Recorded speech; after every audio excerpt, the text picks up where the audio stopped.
Well, good evening, everyone. Would you take your hymn books if you want to use them and turn to number 272? We will do the first, second, and fourth. Jesus is all the world to me.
Okay, tonight we are in Genesis chapter 8.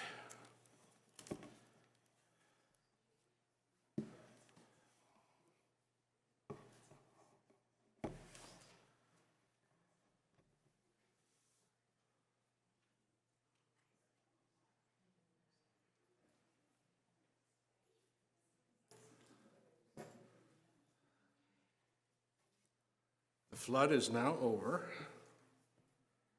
And if we can get the attention of the back row Baptists there, we'll get started.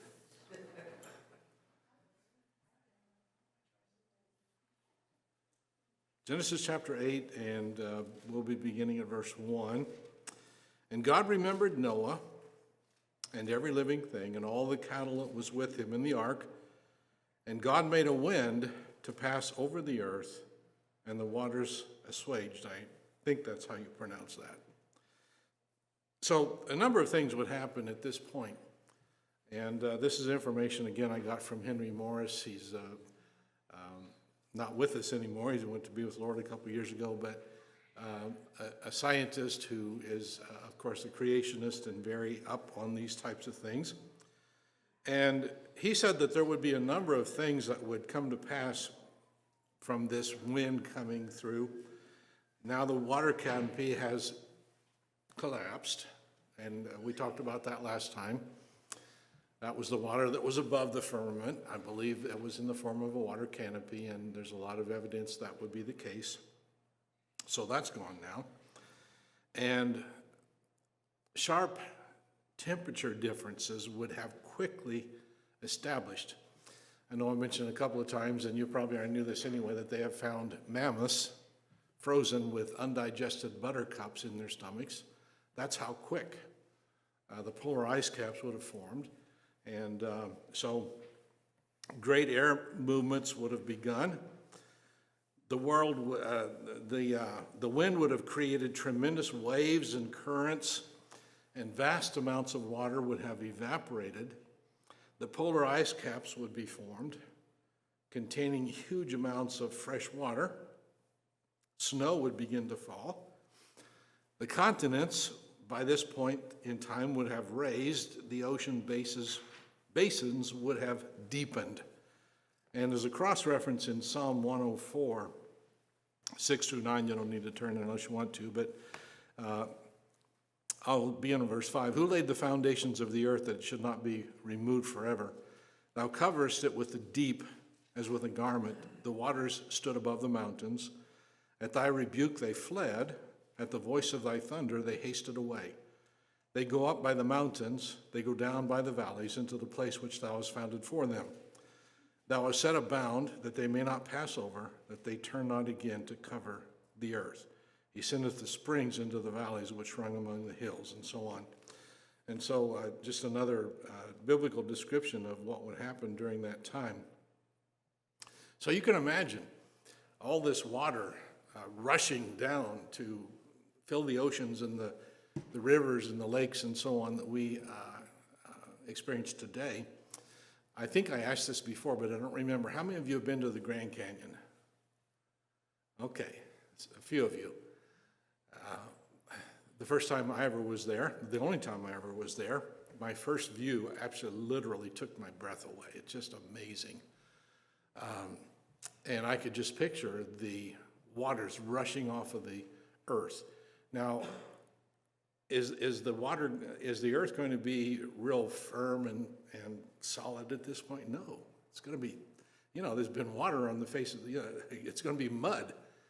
And so all the erosion that would take place would create a totally different topography than what Noah had experienced before he entered the ark with his family. Verse 2, the fountains also of the deep and the windows of heaven were stopped, and the rain from heaven was restrained. And the waters returned off the earth continually, and after the end of 150 days, the waters were abated. So try to picture that in your mind. All this, the earth is completely covered with water, and now, because of what God has accomplished, this water is starting to recede. And I remember years ago, my wife and I took a class on scientific creationism.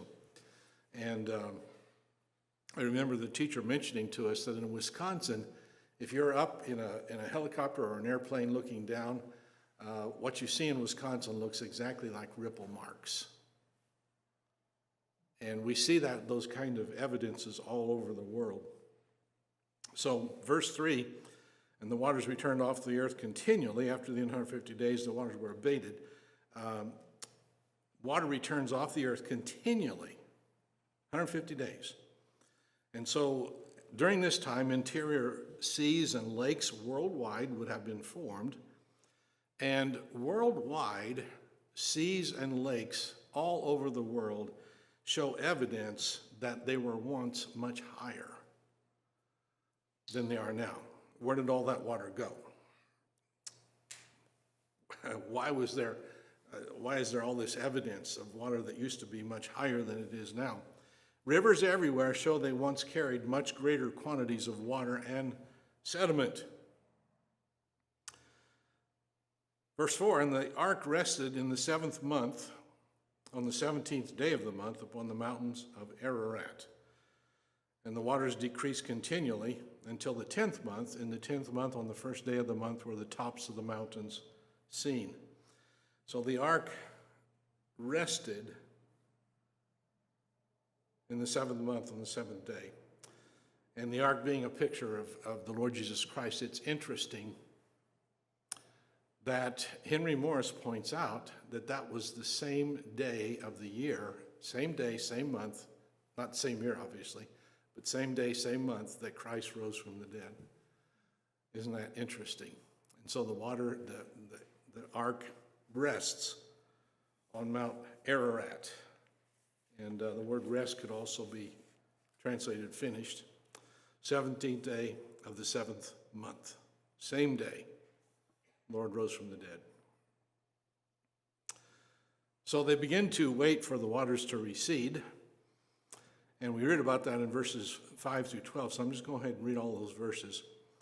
I guess I already read 5. It came to pass the end of 40 days, verse 6, that Noah opened the window of the ark which he had made, and he sent forth a raven, which went forth to and fro until the waters were dried up from off the earth. Also he sent forth a dove from him to see if the waters were abated from off the face of the ground. But the dove found no rest for the sole of her foot. And she returned unto him unto the ark, for the waters were on the face of the whole earth. Then he put forth his hand and took her and pulled her in unto him into the ark.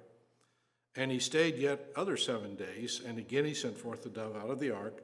And the dove came into him in the evening, and lo, in her mouth was an olive leaf plucked off. So Noah knew that the waters were abated from off the earth. And he stayed yet another 7 days, and sent forth the dove, which returned not again unto him anymore. All this very familiar to each of you, I'm sure. But it took another 7 months. If you add all this time up, it took another 7 months and 371 days total that Noah and his family were in the ark. And by now, olive trees had started to grow. And so that, of course, was Noah's sign that it was okay to disembark, because there now would be dry land. And verses 13 and 14 bring that fact out. It came to pass in the 601st day, on the first month, the first day of the month, the waters were dried up from off the earth. And Noah removed the covering of the ark, and looked, and behold, the face of the ground was dry. And in the second month, on the 7th and 20th day of the month, was the earth dried. So we have now an entire new environment. Of course, there's been a lot of debate about where the ark landed and everything. You know, there's been a lot of speculation about it. It wasn't really on what is called Mount Ararat today, but there's a lot of evidence that points to the fact that that would be where the ark landed. And there have been numerous claims of sightings, and all of you know this as well, of course, but of the ark, but yet nothing that could be proven or documented, and I think there would be some good reasons for that. You know, we might think to ourselves, oh, wow, that'd be so amazing if the ark was discovered and everybody in the whole world would know that the Genesis account really is true. I'm sure this has occurred to you, but why do you think the Lord has not allowed the ark to be found?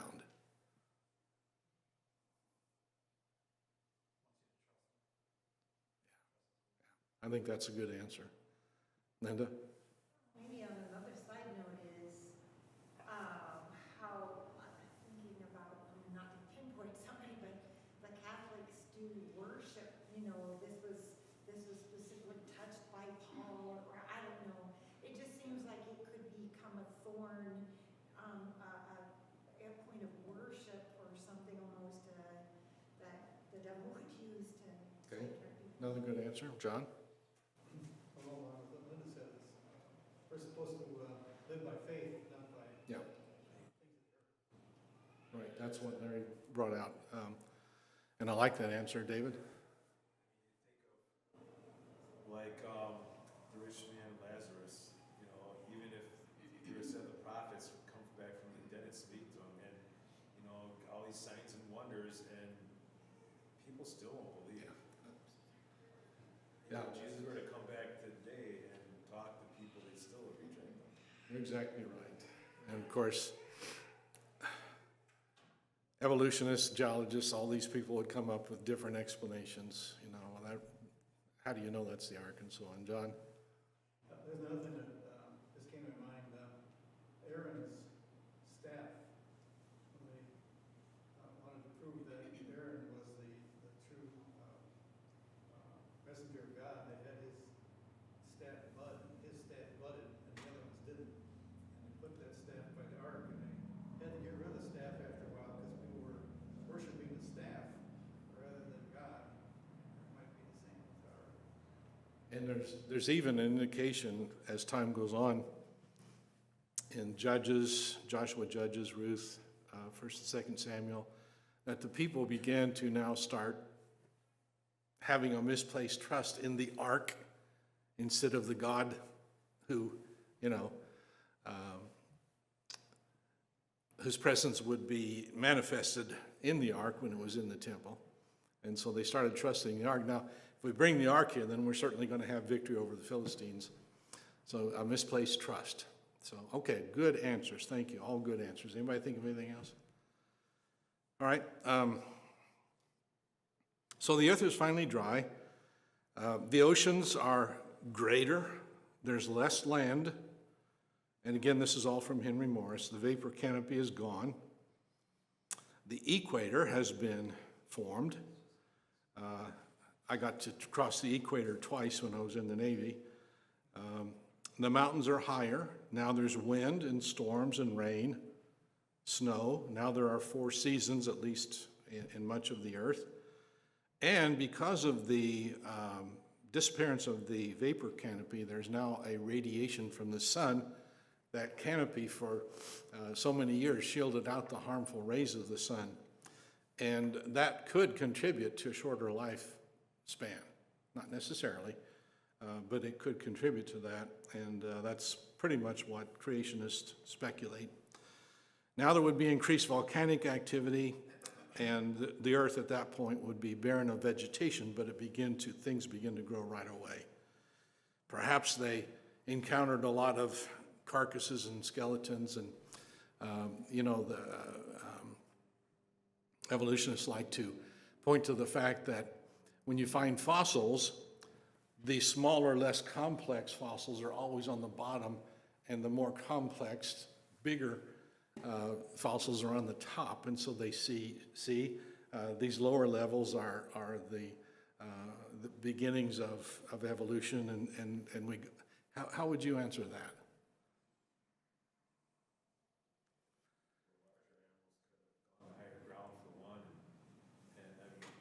Jonathan's got his devotion book that it's all about, I think I may have showed it to you on our Bible study where Jonathan, it's all about scientific stuff proving the Bible to be true, and a lot of it's on the flood. And you look at those fossils, those reptiles, and they're in these horrific type positions that are so unnatural as they're fighting for survival and buried. Linda? I'm thinking that there could be also too, like if they're dead and they're just, when they fall, when they settle, the littler ones fall, it's just like in Chex Mix or something like that. The fine stuff is at the bottom and We were just at Fleet Farm, yesterday? Day before? I was looking for some trail mix, and I saw several packages looked very attractive. I turned them over, and it was just coated with sunflower seeds. They were all on the bottom, none on the top. And so you've got the violent water going back and forth. The smaller ones are obviously going to trickle toward the bottom. And as David mentioned, the larger animals would have been able to swim and find shelter, maybe up in a higher land longer than the little ones. And so instead of being a proof for evolution, it's a proof for the accuracy of the biblical account of Noah's flood. Okay, then verses 15 through 19, there's a command to disembark. I guess I only read down to verse 12. Verse 13, it came to pass in the 601st day in the first month, the first day of the month, the waters were dried up from off the earth. And Noah removed the covering of the ark and looked, and behold, the face of the ground was dry. And in the 2nd month, on the 7th and 20th day of the month, was the earth dried. And God spake unto Noah, saying, Go forth of the ark, thou and thy wife and thy sons' wives with thee. Bring forth with thee every living thing that is with thee, of all flesh, both of fowl and of cattle, and of every creeping thing that creepeth upon the earth, that they may breed abundantly in the earth, and be fruitful and multiply on the earth. And Noah went forth, and his sons and his wife and his sons' wives with him, every beast, every creeping thing, every fowl, and whatsoever creepeth upon the earth after their kinds went forth out of the ark. Verse 20, and Noah built an altar unto the Lord, and took of every clean beast, and of every clean fowl, and offered burnt offerings on the altar. How many of the clean animals were on the ark? 7. Noah takes one of every kind, from what it sounds like, and offers them up as an offering to the Lord. Now, just a couple things I want to mention here. Imagine the awe of God that Noah has at this point. What God has done. And is overwhelmed by the fact that God has spared him and his family from this destruction. And so he builds this altar and he offers one of every kind. What do you suppose were the gender of the 6 that were left?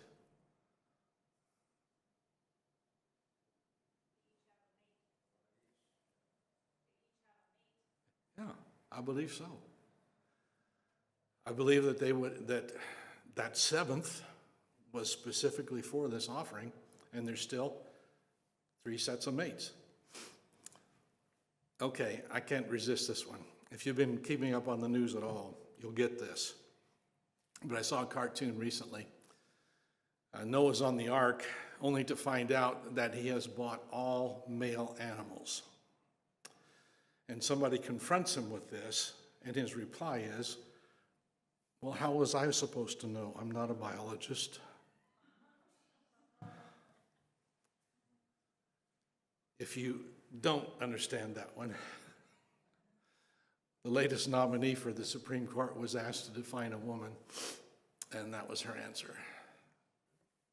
How would I know? I'm not a biologist. So poor Noah, right? Male and female, we already know that. He brought male and female, one of each kind.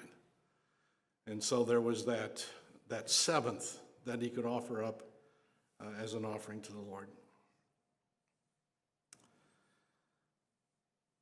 The Lord's response then, and we'll stop with this, verses 21 and 22. And the Lord smelled a sweet savor, and the Lord said in his heart, I will not again curse the ground any more for man's sake. For the imagination of man's heart is evil from his youth, neither will I again smite any more every living thing as I have done.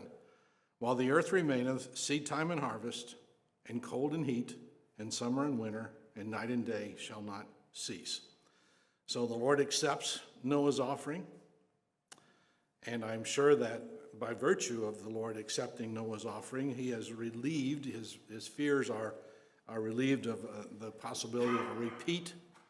And the promise then lasts until the final end. And until then, uniformity would prevail. Any comments, questions before we go to prayer time? Yes. I think it's hard to, I think the Bible just touches on it just briefly, but just going down to North Carolina again this past week and driving through the mountains, a lot of places you see just like strata that's horizontal, but some of those whole mountains, you see it where they cut through, everything's at, the strata's at 45. And I was telling that to Jonathan, I took some pictures of that, I'm like, there was something catastrophic that took place that is beyond anything we could ever comprehend. Just the whole earth is just, yeah, I think it would blow our mind if we saw what was actually happening below the water. And the evidence, if a geologist will be honest, points to a very rapid stratification, not millions and billions of years, which really, it couldn't have happened that way. So much of the stuff, the cellular structure, I forget the exact, like the proteins and stuff like that they find these fossils. If it was millions of years old, it all would have vanished. And like diamonds, they come all the surface of the earth from way down deep. And if it would have taken millions of years for it to happen, they would all be cold. Everything shows rapid.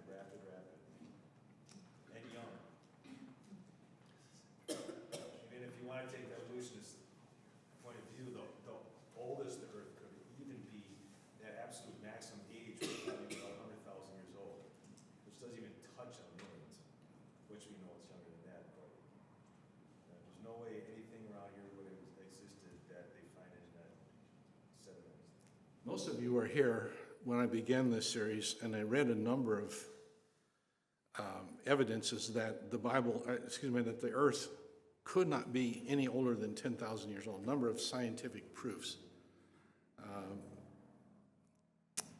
If we'll just look at what we call natural revelation, which God has left behind, and so what does the Bible say? So they're without excuse.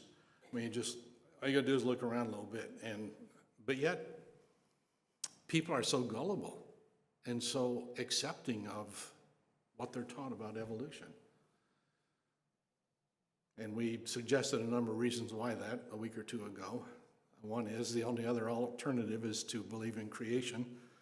And if you believe in creation, you believe in a God that created. And if you believe in a God that created, you believe that you're going to be answerable to him someday. And they don't want that. And the other answer I think that was brought up is that Satan has blinded the minds. And people would rather believe. And of course, children, I can remember even when I was back in elementary school, just some suggestions about Cro-Magnon man and Neanderthal and some of those others being introduced way back then. And now it's taught as fact. So, okay, anything else? John? Well, the statement of God that this is all going to remain and shall not cease, it shows how much hot air these